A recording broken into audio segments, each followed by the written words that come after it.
Welcome to the second in the series of 3 Stimson lectures by Ira Katznelson, and welcome to the Macmillan Center for International and Area Studies. I'm Beverly Gage. I'm a professor of history and American studies here at Yale. It is our great pleasure to have Ira Katznelson here from Columbia University. I should say it's a particular pleasure for me because I have been teaching a course this semester on 20th century American politics. Students have been spending several weeks with the work of Ira Katznelson, and so it is particularly well-timed for the students that I've been working with. We've been hearing a lecture series titled Exigencies from Impermanent Emergencies to Enduring Exceptions. And today we are going to hear, as I said, the second installment in this 3-part lecture series with the intriguing title, Liberalism's Edge. So please join me in welcoming Ira Katznelson. Beverly, thank you so much. It's a particular treat for me to be introduced by you. Beverly was a graduate student in history at Columbia, where we were debating whether it was a long time ago or whether it was very recent. Yeah. The question was, it's about 15 years ago, and Beverly said, long time ago, and I said, for a historian, right? Anyway, here we go. Let's turn from that subject to James Madison. Perhaps Madison ruminated in a May 13, 1798 letter to Jefferson. It is a universal truth that the loss of liberty at home is to be charged to provisions against danger, real or pretended from abroad. Some security threats may be, as Madison put things, pretended, as in the border emergency declared by the current President of the United States. But there can be no doubt about the realities of atomic weapons or even active terrorism. Fresh circumstances have placed great pressure on constitutional constraints, on the edges of law, and on the distinction between the temporary and the permanent. These circumstances invite us to identify steadying guidelines. Yesterday's talk, which some of you heard, traced the shift over the past 7.5 decades from security circumstances punctuated by sudden, unpredictable, temporary emergencies to the creation and enlargement of a precinct of policy characterized by permanent exceptions to ordinary procedures. At stake is less whether good or bad decisions are made than the character of liberal democracy and its capabilities. This zone of exceptions has grown, where security cloaks the mechanisms of open political life, and where decisions are not constrained by ordinary democratic institutions and constitutional limitations. With this transformation in conditions, a new constellation combining episodic emergencies with an expanding sphere of exceptions, we are confronted, as Robert Dahl assiduously argued in 1953, and you heard this quote yesterday, with a class of situations for which the traditional democratic processes are rather unsuitable, and for which traditional theories of democracy provide no rational answer, end quote. For Dahl, the extent and intensity of the non-democratic arena composed what I designated as his nightmare. War, cold and hot, actual and anticipated, even invented, had come to seem endless, and has come to seem endless. As noted yesterday, the growth of a zone of exceptions has advanced through law, especially by congressional delegations of authority to the President and the executive branch, and through Article II claims by presidents who issue executive orders and declare emergencies. The separation of powers teeters. Already by 1973, the legal scholar Gerhard Casper was testifying to hearings before the Special Committee on the Termination of National Emergencies. He was testifying that a perpetual sense of emergency fosters, and I quote, a mentality which suggests that we live in a garrison state, and that, quote, we are in a state of alertness at all times. There is no such thing, said Casper, as normal times anymore. Addressing the State Bar of California in 1976, Idaho Senator Frank Church identified, quote, an insidious threat to constitutional government in this country, the steady accretion of power placed in the hands of the President of the United States by emergency statutes hastily enacted. A quarter century later, in remarks to the Republican Governors Association, in late October 2001, Vice President Cheney made clear, quote, that Homeland Security is not a temporary measure just to meet one crisis. Many of the steps we have been forced to take will become permanent in American life. I think of it, said Cheney, as our new normalcy. And early in his presidency, Barack Obama, referring to 9/11 and al-Qaeda, noted, quote, we know that this threat will be with us for a long time, and we must use all elements of our power to defeat it. Concurrently, decision makers about national security regularly witness members of Congress being all too willing to abdicate responsibility lest they suffer political consequences. That is, abdicate responsibility about national security. Politicians have few incentives to seem weak on security. And for citizens, with qualities of protection and bases for judgment hard to comprehend, disorientation has become familiar.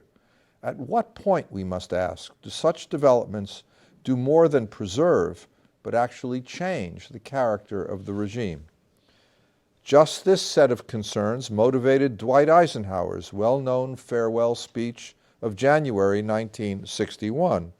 Speaking of the, quote, conjunction of an immense military establishment and a large arms industry, the president expressed, quote, grave implications as our toil, resources, and livelihood are all involved. So is the very structure of our society. Eisenhower warned that we must guard, and I quote, against the acquisition of unwarranted influence, whether sought or unsought, by the military-industrial complex because, he said, the potential for the disastrous rise of misplaced power exists and will persist. And he further insisted, quote, as we want democracy to survive for all generations to come, not to become the insolvent phantom of tomorrow, we must never let the weight of this combination endanger our liberties or democratic processes. Is it possible for this quest, Eisenhower's quest, to succeed? Which, if any forms of response to long-lasting exigencies, to permanent exceptions, which, if any forms of response, can be made compatible with the moral and epistemological commitments of liberalism? Liberal thought about exigencies developed in adversary dialogue with important thinkers who believed that the good of security demands tough and unitary nostrums. This orientation certainly characterized the astringent views of Thomas Hobbes in the 17th century and Carl Schmitt in the 20th. As a foil and as a stimulus, each loomed over the process of liberal creativity when such thinkers as John Locke and Alexander Hamilton, Carl Friedrich and Clinton Rossiter sought to counter claims about the need to fashion a non-liberal Leviathan. Anti-liberal critiques regarding exigencies, most notably that of Schmitt, have been revived recently, often with great enthusiasm. And far-reaching new ones, like that of the Italian philosopher Giorgio Agamben, have been advanced, placing advocates of liberal democracy on the defensive.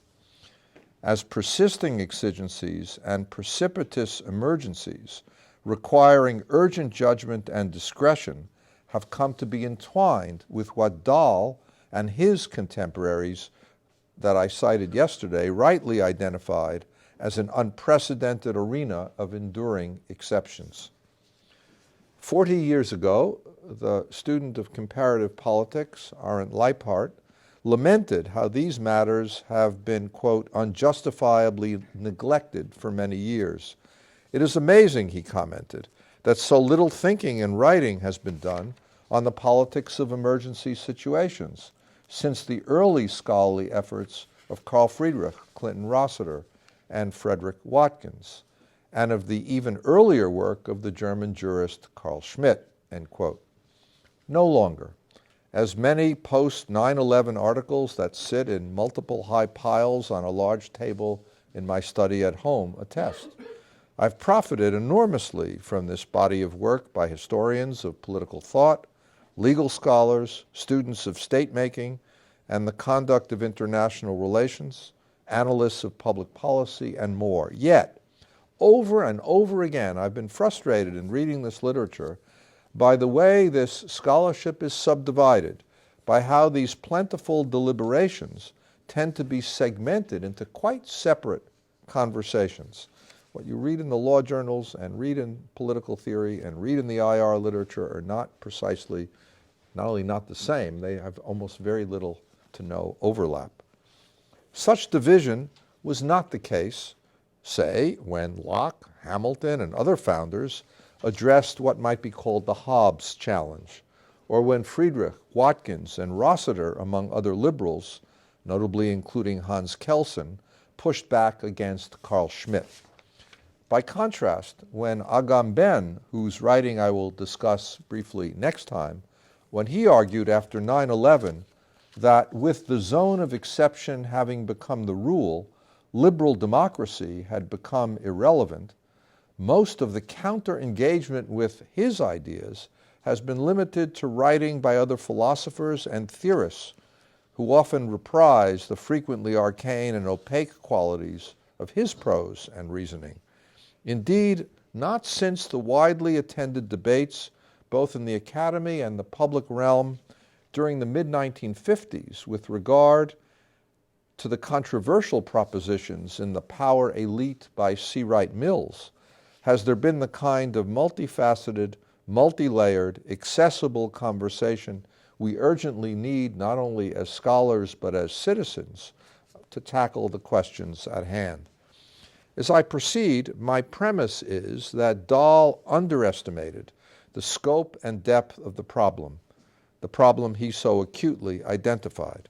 The zone of enduring exceptions has not been limited to atomic weapons, nor can it be found only to the side rather than inside the main features of today's liberal democracies. Exigencies, emergencies, and exceptions are entwined as in a braid. I'm keenly aware that the uneven, preliminary, and incomplete character of what I have been saying and will continue to say will not address many important issues. I'm certainly not going to talk today about the debate about the problem of emergencies that galvanized the United States for the 3 decades before the Civil War, nor will I be discussing matters of exception in post-Civil War Reconstruction, or in U.S. colonial rule in Puerto Rico and the Philippines after 1898. What I would like to do is offer a down payment for what I hope will be a more satisfactory account and a fuller account when it gets into print. Now, Dahl and Eisenhower did not quite search for a balance between liberty and security. That was a phrase used by Laswell, but I think it's not exactly right. Rather, each sought to achieve both within a hierarchy of importance. Each insisted that the demanding quest for security is justified only when it's geared to protect human freedom. This has been the orienting characteristic of liberal views ever since Locke. In that spirit, we might ask, how should we identify the ideas and craft the institutional arrangements that best protect desirable regimes, yet restrict an overbearing Leviathan? Ever since the tradition's founding moments, thinkers we have come to designate as liberal have placed this question front and center. Their varied writings wrestle with the wish to construct a government of limits that nonetheless can facilitate the ability to confront pressing danger. This search has never proceeded without bearing in mind powerful disapproving arguments. As a significant example, none of the early Anglo-American liberals, and we probably need to put liberals in inverted commas because they didn't call themselves liberals, none of the early Anglo-American liberals was unaware of the great corpus of Hobbes, whose state of nature, as we all know, a state of perpetual threat, impelled humans to create governments and civil societies, actions, he wrote, they would not take, quote, in the absence of fear, which he beautifully defined as the anticipation of future evil. Unlike Locke's more irenic state of nature, which he contrasted to a state of war, as we all know, that of Hobbes is one of, quote, war, and not simply war, but a war of every man against every man. It is the fear of not otherwise preserving himself, as he wrote in the conclusion of the initial part of Elements of Law, that moveth a man to become subject to another. In a radical turn that in this respect anticipated Locke, Hobbes identified exit from the state of nature as a matter of popular sovereignty. Notwithstanding his own preference for monarchy, he emphasized how a sovereign people, exercising constituent power to exit from the state of nature, is free to choose any form of government, not just monarchy, but aristocracy or democracy. Quote, the differences between commonwealths, he wrote in De Cive, are derived from the difference in the persons to whom sovereign power is committed. For Hobbes, however, this is where the people's role must terminate. Persons lose their natural ability either in war by way of defeat or by forfeiting it by way of a covenant to gain security. No matter which regime type they choose, the need for order dictates that people yield their sovereign rights, all their sovereign rights, but the natural right to self-preservation, exclusively to those who rule. This transfer is voluntary, collective, self-interested, subsuming the good of liberty for the good of protection, but not without, as I said, a reciprocal condition, or implied a reciprocal condition. As Hobbes famously wrote in Leviathan, the obligation of subjects to the sovereign is understood to last as long and no longer than the power lasteth by which he is able to protect them. If for Hobbes sovereignty can, quote, be hidden but not evaded, and threats to civil peace are so extensive that it makes no empirical sense to limit or divide powers, not so, of course, for Locke, even when he made what at first blush looks like a Hobbesian case for prerogative power in his second treatise on government. Stating the inherent limitations of any legal framework and of the lawmaking body itself when situations demand resolution and speed, that chapter points to the, quote, many things that the law can by no means provide for. Discretionary executive power is required. To repeat Locke's famous formulation I cited yesterday, prerogative denotes, quote, the power to act according to discretion for the public good without the prescription of the law and sometimes even against it.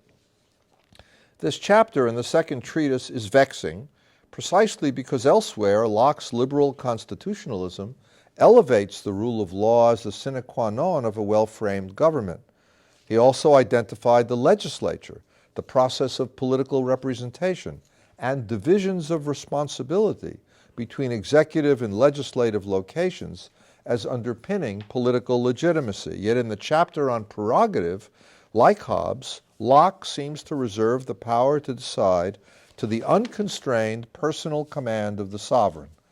For this reason, the political theorist Duncan Kelly underscored how this deeply statist designation of extraordinary power frees the sovereign from the bounds of constitutional legality. Parliament is sidelined. Even as Locke's theory denotes the legislative as the supreme site of a good regime, prerogative takes precedence in circumstances of uncertainty. Better as a result, Kelly argued, echoing other voices in the Cambridge University tradition of political thought, not to treat Locke as a prototypical liberal. Well, my reading's much more conventional.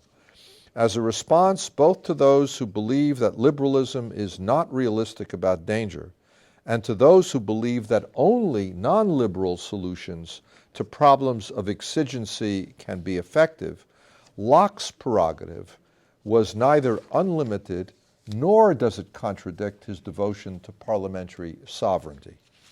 Unlike Hobbes's fixed obsession for security, Locke was quick to insist that prerogative power, even when justified by urgent and extreme peril, must not be arbitrary or boundless. It is in play only until the legislature can resume its functions. In Carl Schmitt's later language, its purposes are commissarial. Emergency powers exist only to protect, not replace, a good regime. Politics, moreover, is not perpetually in a state of war. Executive power to act outside ordinary procedures is both validated and inhibited by principles that proclaim the public good and the preservation of society as the supreme law. The monarch is constrained in two ways, objectively by natural law and subjectively by the trust and consent of the people. The executive must also be restricted by toleration, as Locke's contemporaneous letter signified, itself an instrument to counter bustles and war in a blood-soaked Europe. Aggressors, moreover, are identified not simply as enemies, but in normative terms as threatening the good regime. Sovereignty is not freewheeling in the manner of Schmitt's later decisionism, but is normatively and procedurally grounded. Thus, I believe deserves to be called liberal. Should the Crown violate these strictures, as you know, Locke argued that the people possess the right to rebel as a conclusive check on predatory rule, the ultimate guarantee, whereas for Hobbes, there is no people outside the constituted state, only a crowd. For Locke, the people within the law-based regime they founded is an independent moral and political actor, the most important one. Thus, while Hobbes warned that if the sovereign abuses power, rebellion will occur with the force and inevitability of a natural disaster, that is, he made an empirical prediction, Locke found this formulation to be much too weak and descriptive, and insisted the people have a right to rebel, a right upgraded in the Declaration of Independence to a duty to rebel. Even as Locke's treatise, including The Right to Revolution, inspired America's founders, many at that moment were skeptical about his treatment of prerogative powers, particularly its stark, exceptional qualities. The Anti-Federalists were keen to construct a political order without such exceptions. Thomas Jefferson sought to limit the range of exceptions to actual times of war, not to a broader range of possibilities. James Madison, who was distrustful and hesitant about Locke's limitations on legislative power in emergencies, declared, quote, "The chapter on prerogative shows how much the reason of the philosopher was clouded by the royalism of the Englishman," end quote. Even Alexander Hamilton, an advocate of a strong executive, did not wish prerogative power to be checked only by virtue and the right to rebel. Starting from explicitly Republican premises, in short, America's founders, even while disagreeing about constitutional details and meaning, individually and collectively sought to identify institutional mechanisms, including means to constitutionalize executive power more systematically than Locke had proposed. The framers understood that the problem of emergency was far from abstract. The young United States faced recurring threats to its safety from global geopolitics, from Native Americans, from internal insurrections by both white citizens and slaves. Quote, to meet the exigencies of the Union, in Hamilton's view, was among the principal purposes, he wrote, that necessitated the founding and the 1787 Constitution.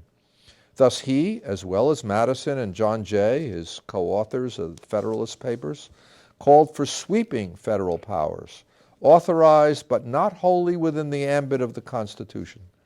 Observing that exigencies often cannot be delineated in advance or addressed by regular lawmaking, Federalist 23, as we saw yesterday, endorsed a form of prerogative power, quote, free of constitutional shackles.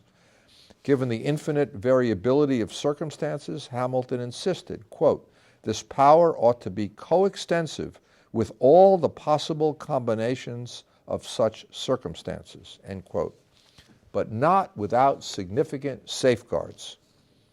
Recognizing the need for exceptional powers as a stubborn dilemma for constitutionalism, Hamilton underscored a key provision in the Constitution for institutionalizing means to address this dilemma, provision that limits the appropriations of money for military purposes to the period of 2 years.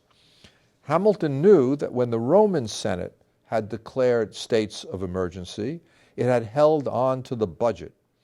Defending a constitutional demand for the periodic consideration and revision of military expenditures, he highlighted the checks provided by, quote, the spirit of party and fear of federal encroachment that would make renewed support for the military, and I quote again, a favorable topic for declamation and vigorous public debate, end quote. More generally, even Hamilton stressed the importance of Congress in this domain and repeatedly pointed to legislative consent as a precondition for harmonizing state power with legitimacy and synchronizing governing capacity with freedom. It was Congress, he insisted, and I quote, that is the essential and, after all, the only efficacious security for the rights and privileges of the people, which is attainable in civil society, end quote. Yet, like Locke, Hamilton also understood that just as the parameters of emergency cannot be determined in advance, so the efficacy of institutionalized responses would come to depend on situational factors. As executive discretion is contingent and impossible to constrain directly by law, extraordinary executive power must be checked politically, both by other branches of government and by the people. Federalist solutions were a combination of institutions and political psychology and shared values. Reconciling security and freedom would demand constitutional mechanisms to mobilize and draw on political passions and dynamics. Institutions, they understood, are not self-sufficient. Concrete policies and outcomes would depend on norms and motivations, prudence and judgment, possessed both by the people's representatives and by the represented people. This balanced view produced consequences for the way the capacity of the young United States was organized. Arguably most important was the creation of a military not quite like any other, small, flexible, and capable as it protected and advanced a state without fixed territory or settled neighbors. On each border, the country faced danger and opportunity, indigenous enemies to the west, slave societies and Mexico to the south, as well as the prospect of domestic slave insurrections, a Tory offshoot to the north, and a key ocean for protection and commerce to the east. How could these sites of exigency be managed without building an armed force that would threaten liberty? The answer was to follow a model advanced by President Washington and elaborated a quarter century later by Secretary of War John C. Calhoun, what Calhoun called an expansible military, a small professional army led by well-trained officers who could command mobilized militias that swiftly would demobilize after the end of a conflict. The result, a form, in a way, of operationalization of the Roman model of dictatorship, was the existence of a mobile, lean force that did not excessively impinge on the liberal constitutional order. The balanced view of the founders also influenced after mid-century how Lincoln acted during the most severe crisis in American history. In Clinton Rossiter's view, his presidency was, quote, the paragon of all democratic constitutional dictatorships, one in which Lincoln assumed, on his own initiative, extraordinary powers, including, as we all know, his suspension of habeas corpus.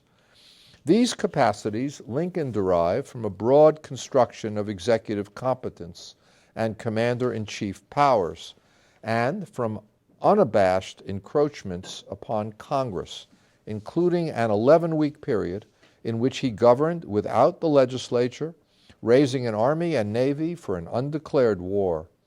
Moreover, with the Emancipation Proclamation, he also claimed constituent powers and assumed judicial authority. All this was justified post hoc before Congress and the people, and so ratified as instrumental measures necessary to win the war. With appeals to necessity and the gravity of the crisis, Lincoln defended both seizing extraordinary power and exercising it with dubious legality, even on occasion expressly against the law. So doing, he advanced the location of executive power into what previously had been the domain of Congress.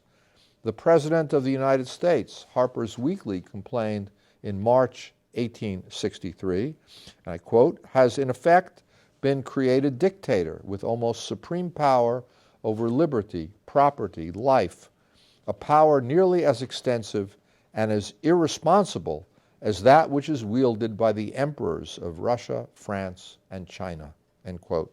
Or should I say China? Never mind. That was a joke.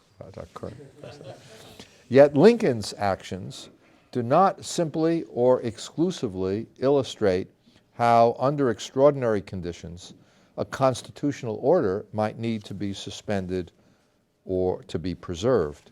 Crucially, Lincoln used the exceptional circumstances of the conflagration and the war powers he believed they conferred as an opportunity to bring the constitutional system closer to its aspirational norms.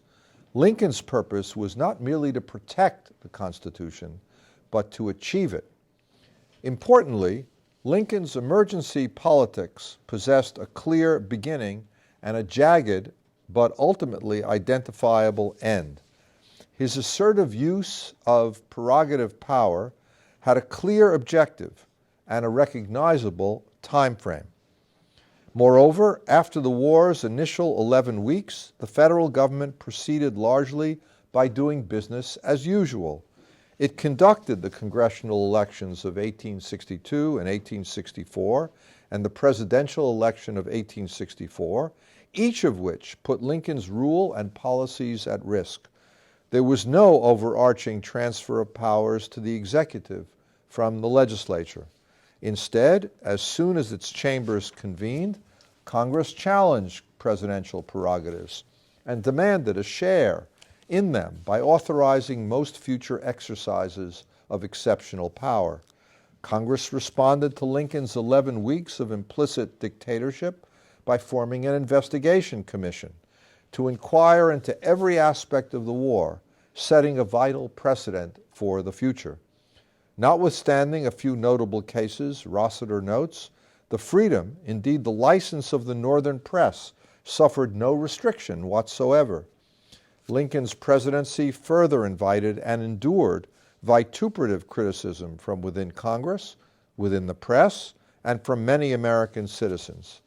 It also experienced the Supreme Court imposed limit after his death, when in 1866, as you know, Ex parte Milligan found the application of military tribunals to be unconstitutional when ordinary civilian courts were operating.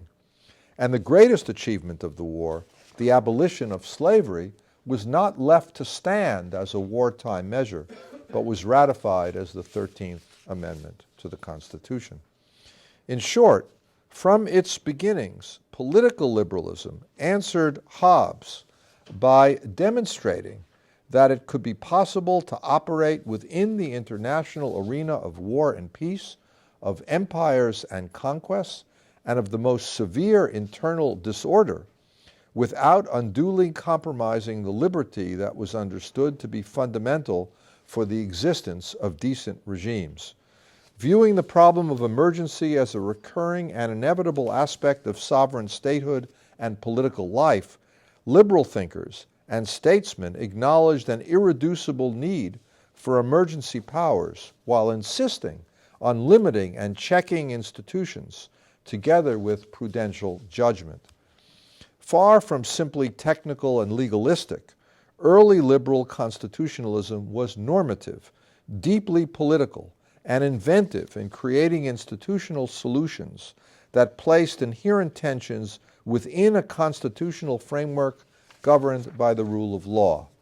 Thus, they bequeathed a precious endowment to us, a repertoire of ideas, impulses, and institutions about exigencies and emergencies from which we can draw. If it was Hobbes who had been the primary foil for early liberals, it was Carl Schmitt whose incisive and assertive political thought most challenged their successors in the 20th century. Schmitt's critique of liberalism played out in two dimensions: a deep disapproval of the capabilities of parliamentary democracy and a rejection of what he thought to be both the straitjacket and hypocrisy of liberal law. As you know, he reasoned as follows: as political sovereignty is the power to decide, such capacity resides in the sovereign without the constraint of law. Hobbesian.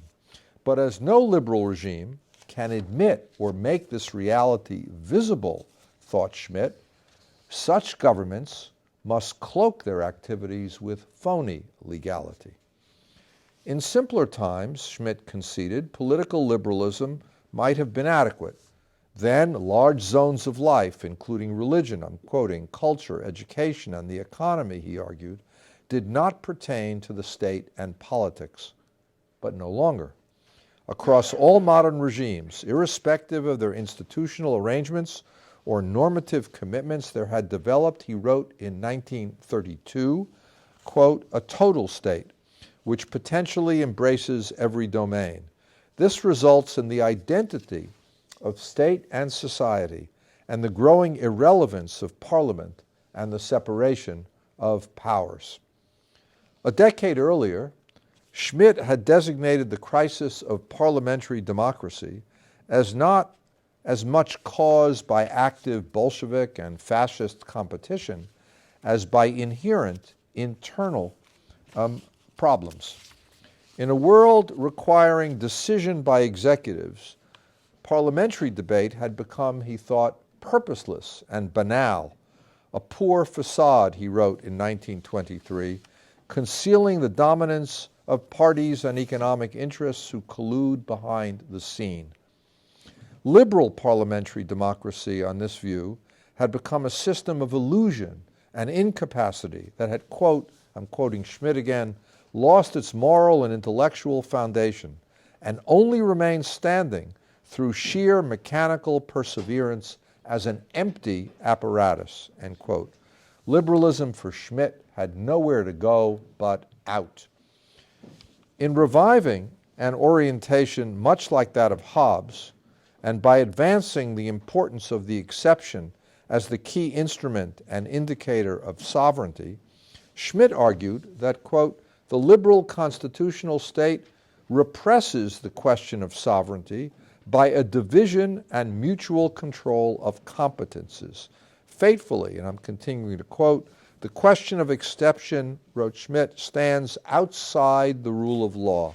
And the exception, he wrote, is not codified in the existing legal order. Rather, it is a response to extreme peril, a danger to the existence of the state that cannot be circumscribed factually and made to conform to a preformed law, end quote. Thus, only decisions about exceptions, rather than ordinary policy choices, Schmitt insisted, are decisions, quote, in the true sense of the word. With this underpinning, present problems of enduring exception can be posed in terms elaborated by Schmitt's book, Dictatorship, which surveyed the institution from the Roman paradigm to the emergency provisions of the Weimar Constitution.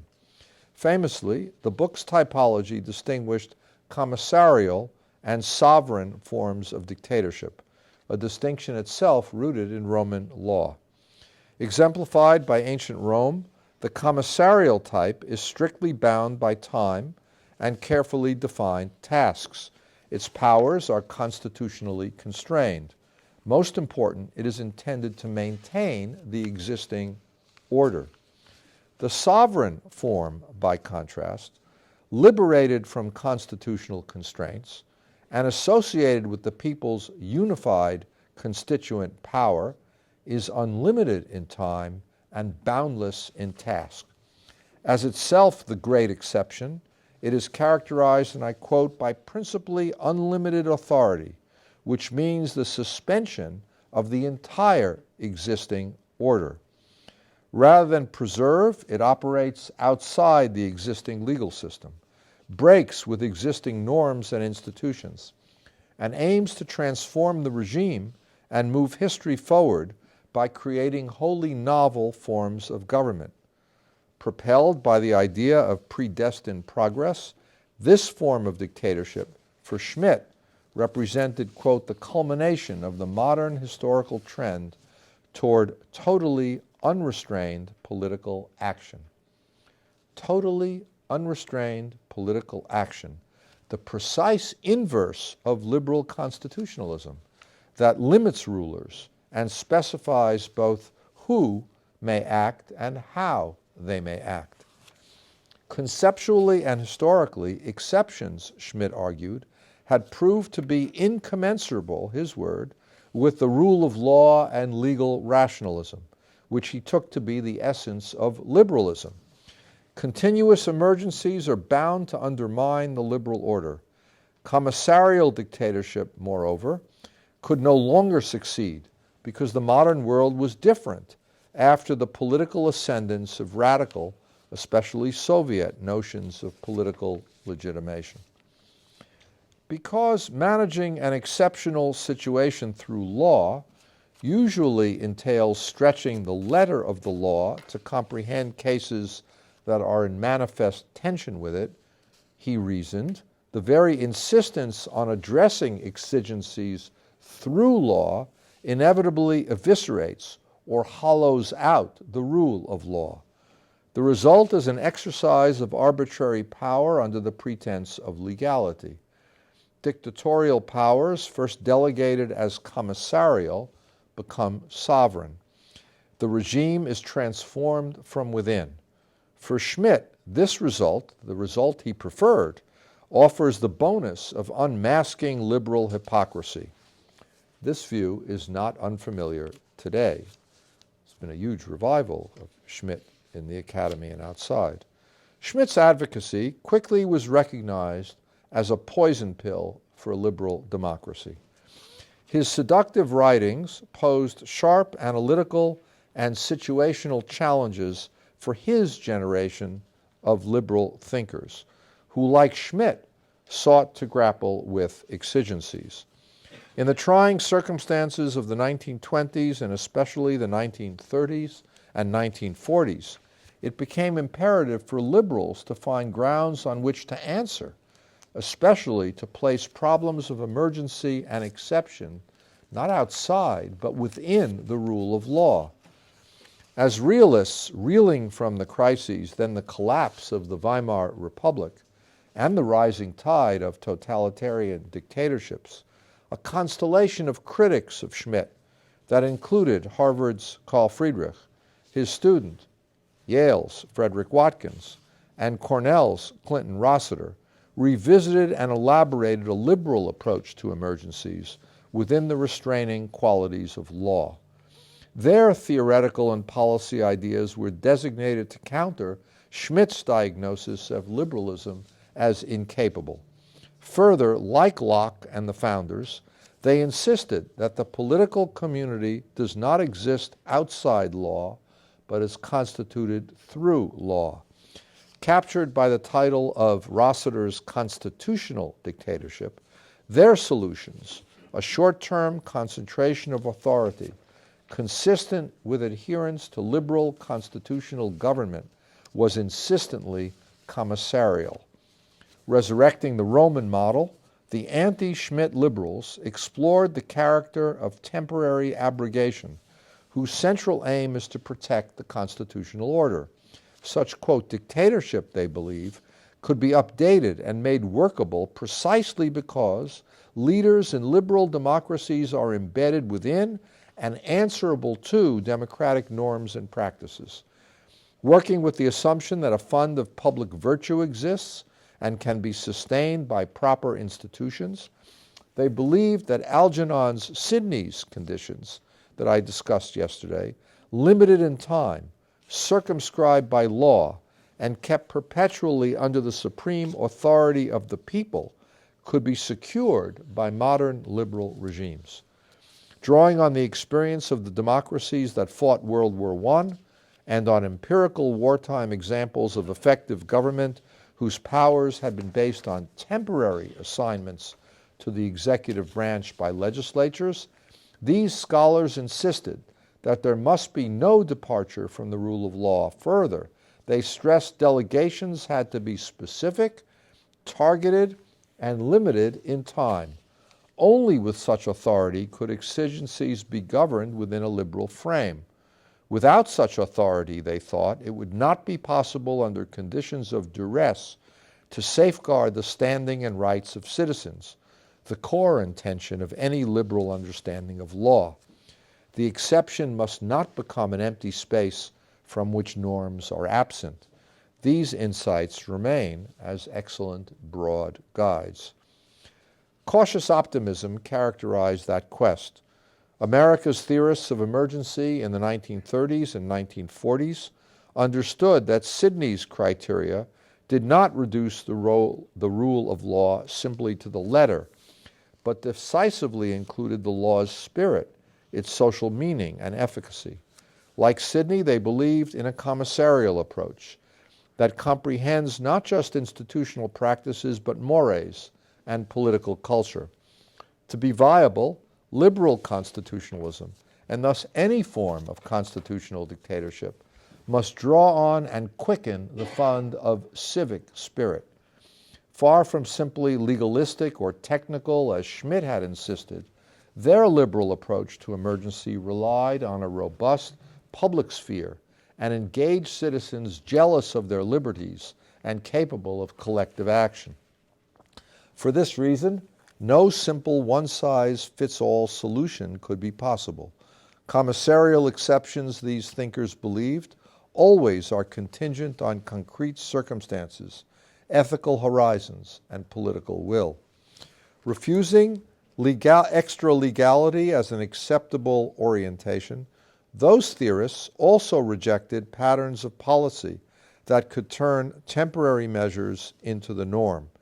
They proposed to address not just national security, but other fear-generating conditions within law-based political processes, which Rossiter, as a skeptic concerning the New Deal, identified as a disproportionately positive state, the result of excessive congressional delegation. This outcome guided Rossiter to a sweeping puzzle: how to proceed if Algernon Sidney's conditions could be attained no longer. And as we saw, that was precisely Bob Dahl's puzzle. Especially with temporal limits removed, might liberal norms and values remain effective in the face of lawmaking that was building exceptions through legal delegations of power to the executive. In facing up to persisting exigencies, each generation of liberal thinkers and actors, in short, sought to secure Sidney's stipulations by imagining timely institutional arrangements and normative orientations to confront security predicaments that are hard to resolve. The dilemmas and enduring exceptions that underpinned Dahl's nightmare from this vantage were less entirely new than intensely concentrated versions of long-standing quandaries for political liberals. Unfortunately, these dilemmas have become more, not less difficult, because we have moved beyond the challenge of quantitative frequency to one of qualitative permanence, more difficult for sure, but not, I will claim tomorrow, impossible to address. Thank you very much.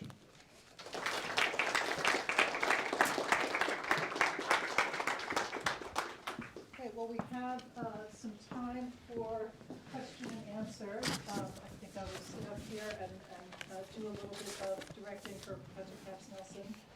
Please, when you ask your question, just raise your hand and then identify yourself as you make your turn.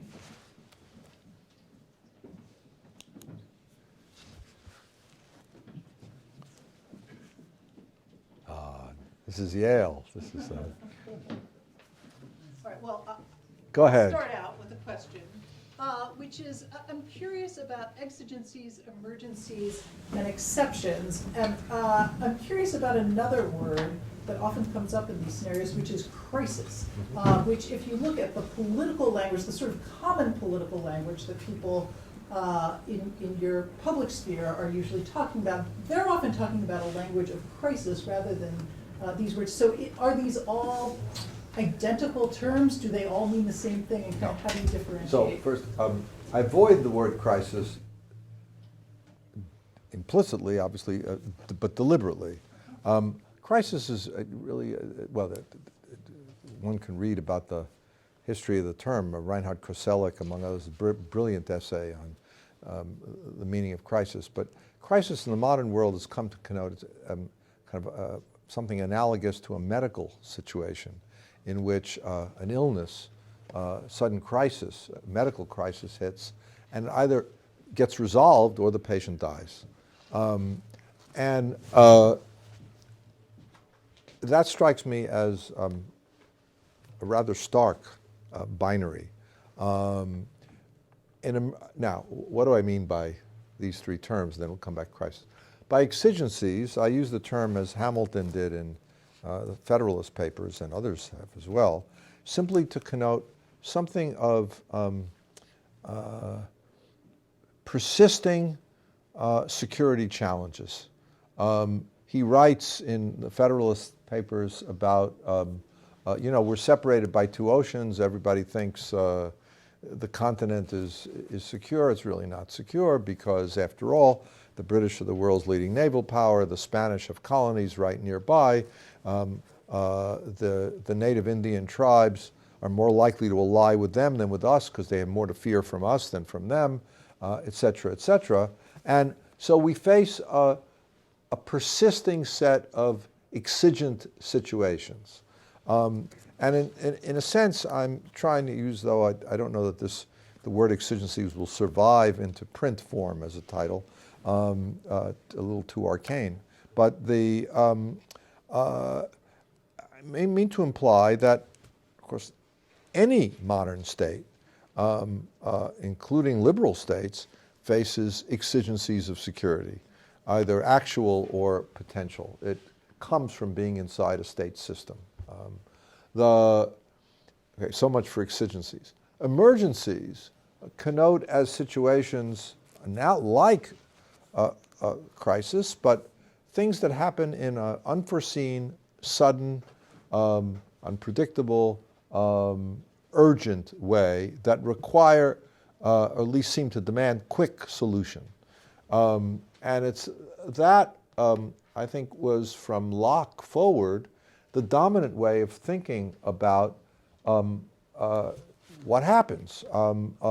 the exigencies are long-term and kind of permanent, but emergencies pop up in different ways. An unexpected invasion occurs, or and so on. Broadly speaking, until the mid-late, and I'll go with Dahl on this and say, until the atomic bomb, it was understood by liberal and non-liberal states alike that when they faced emergencies, they would be dealt with, and there'd be a beginning, a middle, and an end. Some emergencies, like crises, might really threaten the end of the whole regime, but some emergencies are emergencies without being full crisis, like in a medical sense. But then, said Dahl in his essay, let's see if I can, I have a slide up here, let's see if I can, I don't know how do I get to the next, there are only two slides, one's the, I don't know if, Is there a keyboard there? there's a keyboard, it's got an arrow, let's just, I think that's the best we can do. look at that. Yeah. Oh, I'm a technical wizard. This was Dahl. As a plain statement of fact, the proposition is scarcely debatable. The political processes of democracy do not operate effectively with respect to atomic energy. To say so much is not to pass a moral or practical judgment. The difficulties that so few of us can have consequences.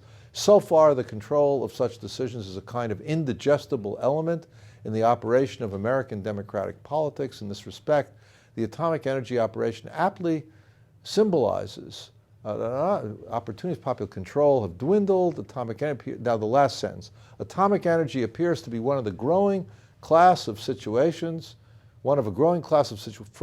for which the traditional democratic processes are rather unsuitable and for which traditional theories of democracy provide no rational answer. Well, that's quite a, in tone, un-Dahl-like statement. An article, how many in the room has ever read this article? 1953. Quite remarkable. How many of you has ever, I'm in a classroom so I can administer questions. How many of you has ever read, I mentioned yesterday, 1984 lectures by Bob Dahl published as a book on controlling nuclear weapons. There's 1984 lectures at the University of Syracuse University. Anybody read that book? I bet nobody.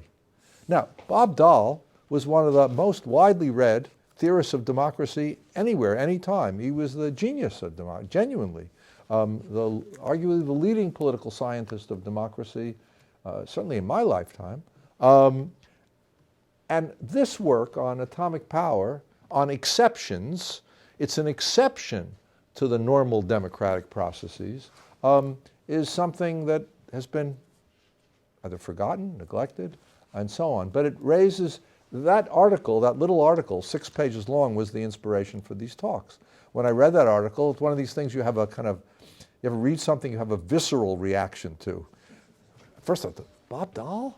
And then I thought, this is just when he's writing a preface to democratic theory, in which he's telling us about polyarchy. And polyarchy is a regime in which multiple minorities, not a single majority, govern, and in which citizens, he tells us, in a polyarchy, always have access to the political arena.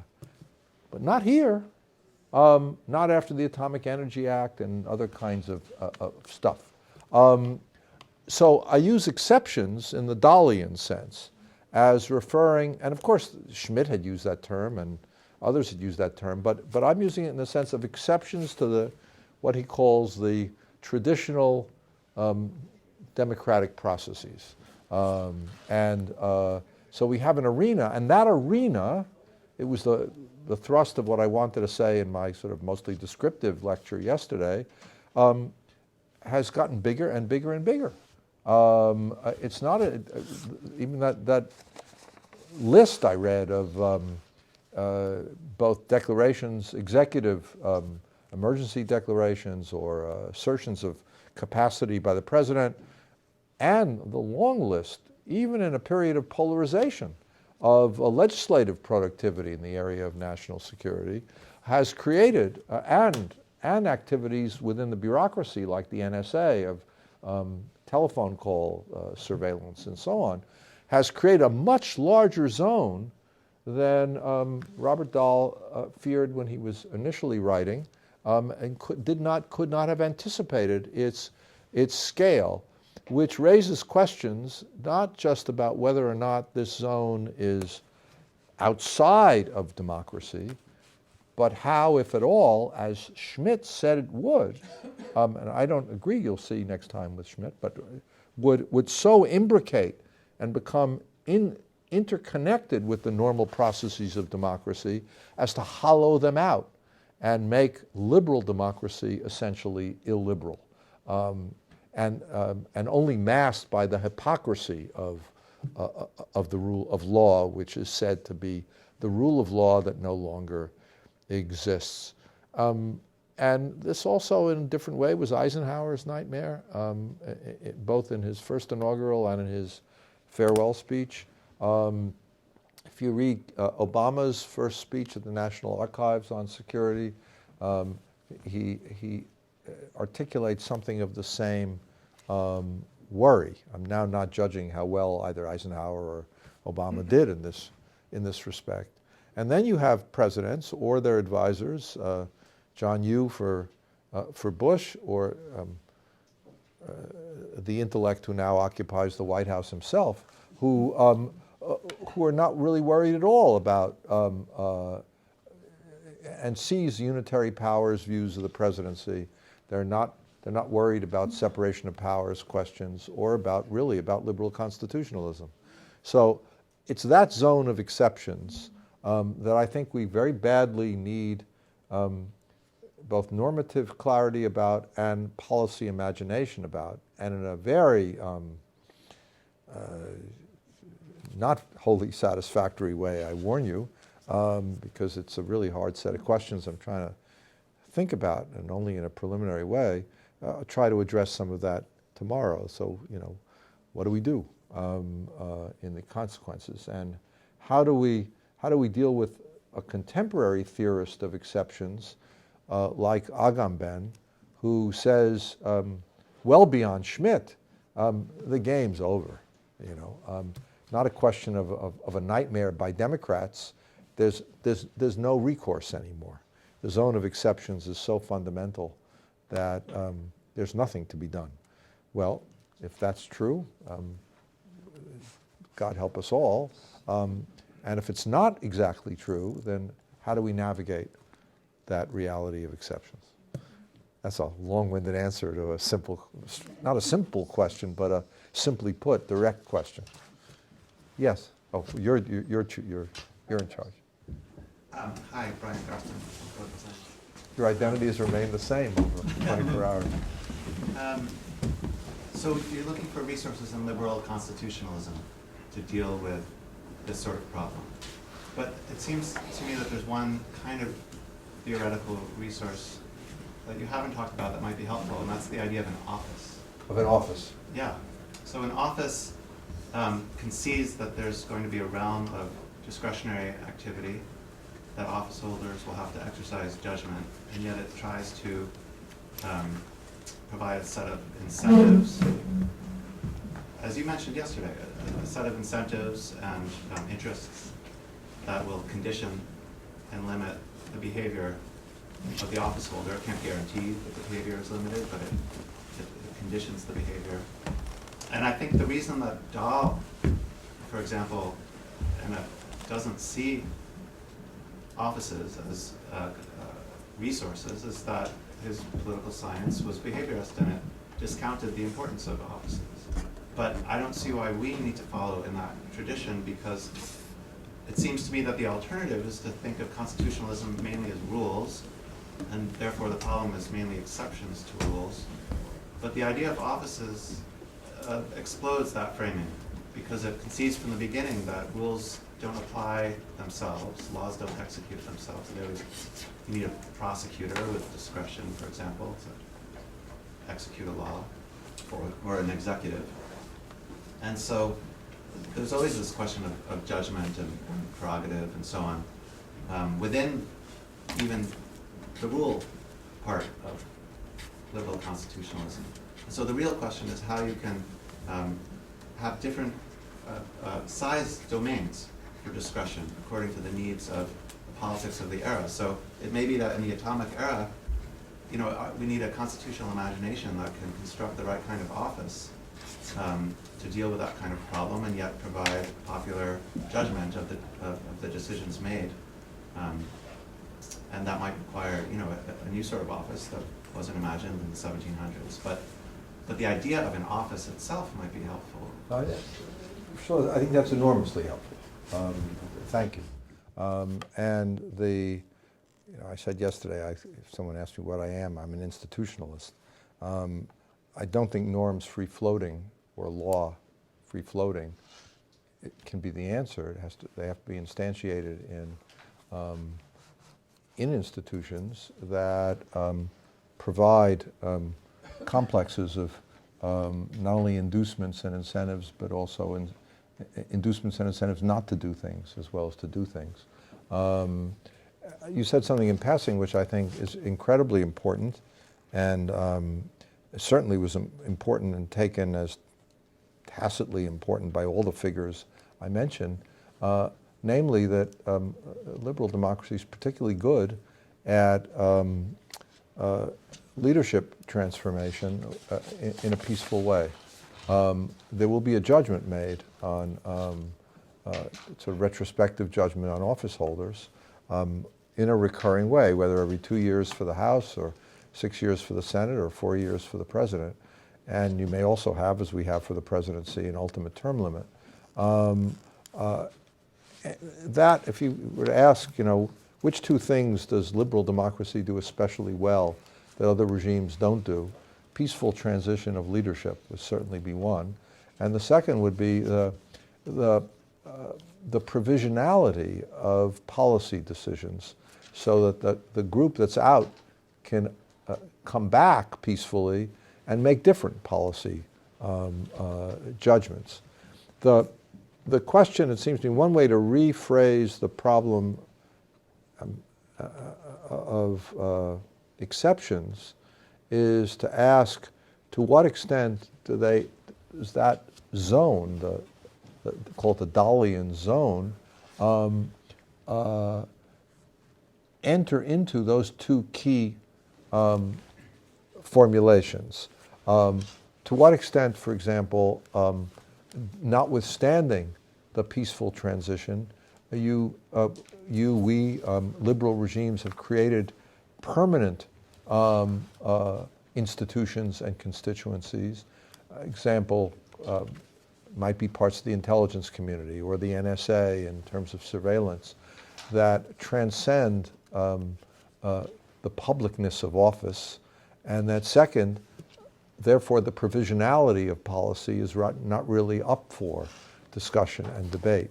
And you'll see, or if you're here tomorrow, that some of the norms and institutional arrangements I want us to at least think about try to have the force of preventing those two outcomes. But I really like very much the notion of thinking harder about office. And offices, of course, come not only with incentives, but also with rules. If in a system of multiple offices, sometimes they check each other or can oversee each other. So, thanks. You identify yourself. Oh, I'm Ken Fox. I live in New Haven. I'm a historian, I guess. You are a historian. I just wanted to ask you about, you're putting Dahl up here, but you're sort of, not looking within what this idea of atomic energy and management of atomic energy. And I wanted to ask you about, there's a group of writers, particularly Marcus Raskin, who produced a body of literature about what they call the national security state. Yep. And particularly Raskin, and also Daniel Ellsberg is involved in this. A little red book by Daniel Ellsberg. I guess it's called Secrets. Yeah. where he talks about his personal experience with people, making American nuclear policy. I mean, Ellsberg is essentially saying that the things that Dahl is afraid of were almost entirely created by American management of its atomic weapons and what it forced other countries to do about atomic weapons. But I mean, just about the national security state, there is an argument that most of what you're talking about is due to the fact that a national security state has developed within the government, and it has persisted, beginning in the late 1940s. There's also an argument about the exposures of Edward Snowden, which suggests that the national security state is stronger and bigger and more dangerous than it has ever been. And that what it has essentially done is to take the internet and the modern forms of communication and turn them into a danger that's bigger than atomic energy at this point. And that, I mean, I think you don't want to get into that, okay? No, but I just want to ask you about, But in different language. should that be discussed? But in different language, I think you're reprising my talk of yesterday, which was to say that in the atomic arena and beyond it, what Dahl was calling a zone of exceptions grew. And Eisenhower himself uses the language of a military-industrial complex worried about its depth and permanence. It's not just Institute for Policy Studies, my old friend Raskin who did it, or and others who were in the New Left, which I would certainly numbered myself. The critique of the security state has many interlocutors and understandings, from Rand Paul to the left. However, that doesn't make it right or wrong, but it seems to me the reason for doing it, and I'm saying this, you can put a question mark after each of my declarative sentences. The reason for doing it through wearing the glasses, as it were, the lenses offered by a significant figure of democratic theory, combining theory and empirics as Dahl, is that it gives us a way of asking questions about the core of democracy that the national security critics, whether Ellsberg or others, don't quite ask. Because what they don't do is link that critique directly into, make it constitutive of a larger theory of liberal democracy. And many of them, not all of them, but some, the reason so many on the left have come to like Schmitt and Agamben is they identify with they create a critique so deep as to leave no room left for liberal democracy. So yes, I agree with the part of that literature that says this has been a wider and expanding scope, this I've said, but where you'll see that I stop is in thinking that therefore we simply have to say the game's up. That security state is the state and has taken over.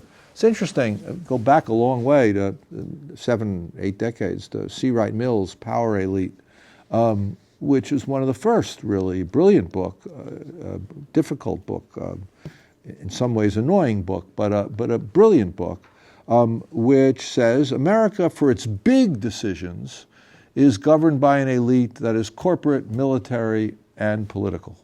And a very small number of people make these decisions.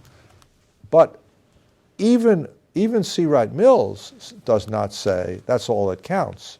He then says there's a huge range of decisions he called middle range decisions, which in effect is every other policy, but national security. And the only examples Mills gives of elite decisions are dropping the bomb on Hiroshima, going to war in Korea, and deciding not to go to the aid of the French in Dien Bien Phu. Who made those decisions, he says? A small elite. I wouldn't say, aha, that's the zone of exceptions. I think there is the decision to drop a bomb on Hiroshima, I'm not now arguing right or wrong, could not possibly have been a decision taken through, quote, normal democratic processes and debate. That there may be some substantive decisions that either require speed or secrecy that cannot be normalized. And of course, this was the middle of a world war that we're talking about here.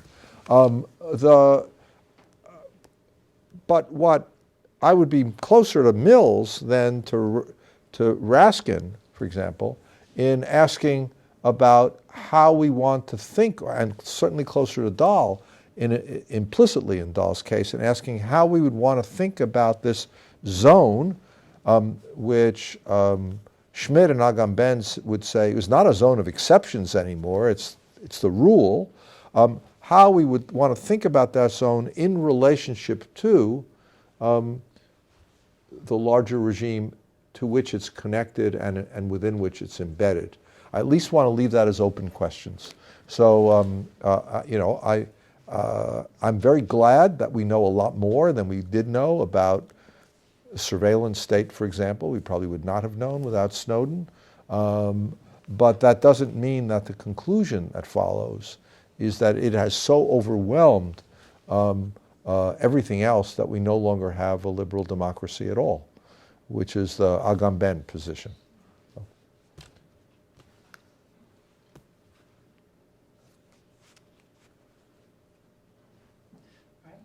I'm gonna jump in with, I guess, two questions. So I'm curious about what you think about the politics of this moment in which, to some degree, that national security state, or at least the intelligence agencies, are actually being seen as the kind of protectors of democratic norms, and whether that upends any of this, or how we want to think about that, or that's just a strange political development in our moment. But I'm also curious because you're telling, I guess this is a historical question, you're telling a story about things that tend to move in one direction, right? This is a story of the growth of exception, the growth of kind of emergency powers, the growth, clearly, a lot of this concentrated in the executive. And I just wonder, historically, if there are moments that you can point to that are moments of effective constraint or of pushing back on that. I suppose I think of a moment like maybe the 1970s, in which some attempts are made to put some set of new rules around this. But in your own historical imagination, is this really just a story that goes in one direction, the inexorable growth? Or are these moments, are there moments of interesting contest, successful constraint and on pushback that makes sense? Great questions. As it turns out, I have a very considerable privilege this term. I'm teaching this term and last. There's a group of young members of the Columbia University community called Obama Scholars, and they won a global competition. There are 12 of them. There are 400, 500 applications. And they come from everywhere, from India, Zimbabwe, Paraguay, Colombia, France, etc. And they all run NGOs or founded them. They're between 28 and 45 years old. And they wanted a year in a university to reflect. And one of the issues they continuously reflect on is the question of the boundary between security and its urgencies and what they hope would be their country's better or more decent regime. So if you come from Vietnam, you live in a one-party state. If you come from Paraguay, you have something of a history of dictatorship you have to reckon with. If you come from the Cameroon, which is in the throes of civil war right now, and battles between Anglophone and Francophone people, and so on. And so this set of issues is not limited to liberal democracy, but part of it. And one of the issues that recurs in our conversations, or in their conversation, has to do with your first question, which was, what kind of a security establishment is it possible to have that would protect the values of a decent regime as opposed to being predatory, right? And isn't it ironic that in the age of, I'll say the name, Trump, we look to Central Intelligence to protect us, especially for some of us who, when we had more hair, would have found that inconceivable. I should say the co-teacher I have in this class is a very terrific, brilliant international lawyer named Avril Haines, who was President Obama's Deputy National Security Advisor, and for 2 years, the Deputy Director of the Central Intelligence Agency. So maybe I've been whitewashed or something, or I mean brainwashed, not whitewashed. But what strikes me, what I've taken away from listening to her interactions with those questions and these global students is how much of a range there is within the intelligence community about considerations of these issues. That is, it's not just a simple homogeneous bunch.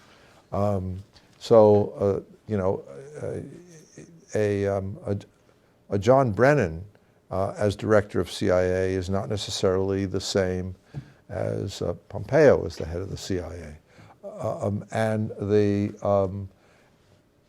But underneath it, you, like almost any big bureaucracy, you have apparatchiks who are told what to do, they do it. Whether it's, I love the English have a phrase for subversive activities, sneaky beakies, where they perform, sneaky beakies, or they do analysis. There's a kind of permanent civil service there. And the norms that I'm prepared to believe, I'm not an apologist for many things that have happened in the Obama years, but people who were appointed in lead positions in key agencies, including Central Intelligence, did have a kind of commitment to democratic and liberal norms that one doesn't always find at the top of those agencies. And you find they're the ones now testifying in Congress, speaking out, saying they're appalled at the violations they're seeing. But there's a very difficult to identify and police boundary between the core tasks they're given of protect the American people without many constraints, without many procedures, without much oversight, without need to budget report to Congress in the normal way, and so on and so forth, and their own normative commitments, because institutionally they face very few constraints, and that's part of Dahl's problem.